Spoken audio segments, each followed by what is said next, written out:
Hey guys, Shak here. I'm gonna be doing a quick tutorial for Ezreal.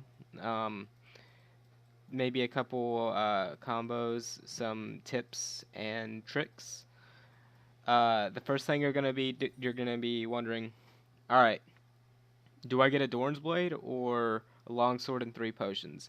90% of the time, you're gonna get a Dorn's Blade. The other 10% time, it's against people that are very poke heavy and do a lot of damage. Like let's say Caitlyn. But you don't always want to get a longsword just against Caitlyn's. You just gotta, if you think that they're gonna poke you, um, a lot, like I mean a lot, then go ahead and get it. If you think that you're gonna like not get as poked as heavy, or like maybe you have an Alistar or somebody that can engage for you, then get a Dorn's Blade. Um, During laning phase, you're gonna be using your Q mainly to poke and maybe CS. Like let's say you're low on health, you're all the way back here, and you want to get CS still. You just Q and wait. Your Q does like ramp up your attack speed. So before trades, make sure that you have your oh, not your Q, your passive fully stacked. Because that 50%, just watch how much attack damage or not attack damage. Watch how much attack speed I go up just for my passive. All right, I'm already at 1.5 just from just from my attack speed. If I lose my passive, I go down to 0.74. Now let's see how much. Let's see what that's in comparison to. Let's see. Let's go ahead and I'm just gonna get these things until I get it. Oh god, let me go ahead and add gold. That's like giving yourself 4 daggers. That's 50% attack speed. Uh, During laning phase, that's what doing that during trades or doing like getting your passive stacked up before trades could really be the determining factor if you win the trade or if you lose it. Um, Another thing that most Ezreals do, like in low elo, is that they'll be sitting here, they'll be auto attacking this a champion, and all they'll be doing is queuing or Wing. They're not auto attacking. This is all they're doing. Now, if you use like your auto attack, you'll be winning trades a lot heavier. Um, you're not just gonna be just don't be too reliant on your Q during trades during lane. If if you don't auto attack, then what's the point of playing an AD carry? So just make sure you're constantly using your auto attacks. Another thing, if you have like a Sona or somebody that actually, if your support actually auto attacks, throw your W at them um, before trade, so that they also get an auto attack attack speed increase, which, like I said, could be the determining factor on if you win trades. Um, but yeah, just get your passive stacked, fully stacked, and just auto attack. Don't just rely on your Q for all your damage, because your auto attacks do 75% of your damage or something like that. All right, so mid to late game, you want to go ahead for your first back. You should be getting a tier, like always. If you can get more, then go for it. But you should really get a tier as soon as possible. And as soon as you start leaving base, just start spamming that. Um, just keep spamming it all the way to lane. Because every single, like, I'm just gonna walk to lane and I'm gonna disable this. And I'm just gonna take off maybe 8 of it. And I'm gonna see how much mana I can get from this, just from walking the lane. All right, and I'm in lane. That's 40 mana. It's about 40 to 50 mana every time you walk the lane. That in and itself, let's say you walk the lane maybe 2 times. That's a 7th of the tier stacked. Um, that's about that's a lot. That makes a big difference. Granted, you'll lose probably about that much mana bar whenever you get to lane, but you really gotta get that stacked as soon as possible. Your main goal for getting it stacked should be around 20 minutes. Maybe an additional 1 or 2 minutes if you're behind. But 20 minutes should be the ideal time to get it fully stacked. In lane, don't forget about it in lane. Like you're gonna still need to be doing this while you're in lane. Just because you're in lane doesn't mean it's getting stacked unless you have a mana moon, which gives you mana on basic attacks. But in lane, you gotta remember to start stacking it again. Um, you can't forget about your tier. You're trying to get it stacked so you can go ahead and get your extreme source of damage. Once you get it fully stacked, though, you'll be doing a lot more damage, like a lot more. Your second item after you get your mana moon or Mura mana or whatever it is, mana moon, Trinity Force. I think that should be obvious, unless you get Iceborne, which it's kind of dead now, but go for it. Your third item, boots. Depending on who you're going against, if they have like people that are auto attack heavy, like Lucian or like Master Yi, you want to get Ninja Tabbies. If they have tons of CC and like an AP burst that's fed or something like LeBlanc, then get Mercury Treads. If you need cooldown reduction and you're like extremely ahead, get Ionian Boots of Lucidity. I would not recommend Berserker's Greaves just because you'll have your attack speed, you'll have a Bork. But if that's what you want, to get, and if that's your playstyle, then get it. Ezreal's very flexible on the boots, as is everybody in League.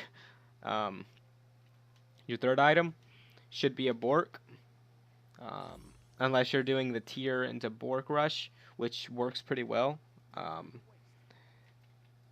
After you get about these 3 items, that's when you hit your power spike. Granted, your mana moon should be fully stacked, like fully stacked. Because at this point, whenever you get 3 items, if this isn't fully stacked, you're doing something wrong, or you're just completely ignoring it. Which you shouldn't. Because after you get this, you're gonna be doing a lot more damage, and you'll have a lot more sustain. What the hell? But yeah. Let's talk about some mechanics. So something that you can do is, if people are gonna, that's a bot, so it's not gonna dodge it. Let me go ahead and get rid of that wave. If, let's say, somebody's right here, they're extremely low, and you have your ult. Now, if this is above gold elo, I would say, maybe high gold, then you're not going to want to ulti here. You're going to want to ult here or here. Mainly because, granted, you want to make sure that their heal's down. Because if you just ult right here, they're going to see you ulting and then they're just going to sidestep it. If you ult like right here, they're going to see you ulting, but they're going to sidestep it and step into it. It's like a prediction. Another thing to keep in mind is you can flash when you're when you're mid ult. So let's say you want to EN poke, do that. It's a really good combo for getting in. It's like an assassin. That's an assassin combo, kind of.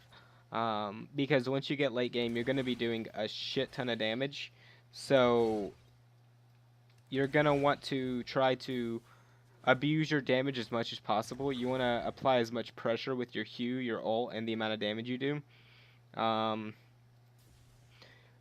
You gotta learn your damage on Ezreal. Because if you just go willy-nilly in and you just do burst your whole combo, and then you get him half health, and you're like, well, shit, I don't have anything to do. Then it's not gonna be completely worth it. Maybe hit them with 1Q and see how much damage potential you actually have. Like, I know that if I combo him and I don't cancel my Q animation, then he'll die. If I would have hit my Q, he would have died. Uh, your Q's a good demonstration on how much damage your kit will do. All right, your next items, I would recommend don't just be a LOL build horror and just build the same items every game. Build based on their team comp. If they have tanks, get a Lord Dominique's. If they have like sustained tanks, get Mortal Reminder. If they have CC, get a QSS and the Mercs. If or Mercurials, I can never say that right. If they have a lot of burst and you don't want to, actually, a GA should almost always be in your build now since it gives attack damage. If they, if you, I wouldn't recommend getting a Bloodthirster or an Infinity Edge, but if that's something that suits your playstyle, then go for it. I wouldn't recommend like a Static Shiv or whatever some people are building. But yeah, those should be some items that are in your kit. Um, like I said, don't just build the same stuff every game. Mid to late game, you want to beg your jungler for red buff because that extra damage on your Q and just the slow, it's just perfect for Ezreal. Um, so let me go ahead and grab this. Now I'm gonna do the combo like I did to Lucian, but I'm gonna poke him down once with my Q. If I can hit him. Sometimes you wanna try to predict because if you're I'll actually in like bronze elo or like low silver, I wouldn't recommend trying to predict because people wouldn't dodge it. But but yeah, if let's say this was an actual like let's say a high plat player or whatnot, I'm pretty sure Lucian can dash over that wall. And that probably would have been his go-to instead of dashing here or here, because if he dashed here, I could just Q him. So if he would have dashed here, those are some predictions you gotta think before you engage. Is okay, if I do manage to kill him, or if I do manage to get him low, where am I gonna ult? Am I gonna ult here? Am I gonna ult here? Or am I gonna ult here? Granted, if you ult here and he just doesn't dodge, it's fine, it's clean. But if he dodges it and you don't get a kill, you just wasted your ult, and you're gonna have to wait maybe around 40 seconds for it if you keep hitting your Qs. And don't be scared to go in because you have damage and you have sustain because your Q is like an empowered auto attack, but it's like has range. Try not to fight in minion waves because that should be kind of obvious because the minions will just block like 30% of your damage. Try to auto attack thread. What I mean by that is Q auto attack, Q auto attack. Your W does do some damage, but something I would recommend before fights is you want to W and then E into it. Like, let's say, not like actual fights, because if you waste your E on that, you're going to be in big trouble. But if you're going to E away anyway, like let's say I'm being chased and I want to E and then do that, I'll get an attack speed bonus on top of my attack speed bonus for my passive. Yeah, that's a lot of what I'm going to be saying. But yeah, if you learn Ezreal's damage, he's going to be a monster late game. He does scale really well, mainly because of the Muramana and the Trinity Force, along with the basic scalings of him. But yeah, he's a really fun champion. Thanks for watching the videos. If you liked it, then leave a like, and if you like my voice, then subscribe. Thanks for watching. Bye-bye.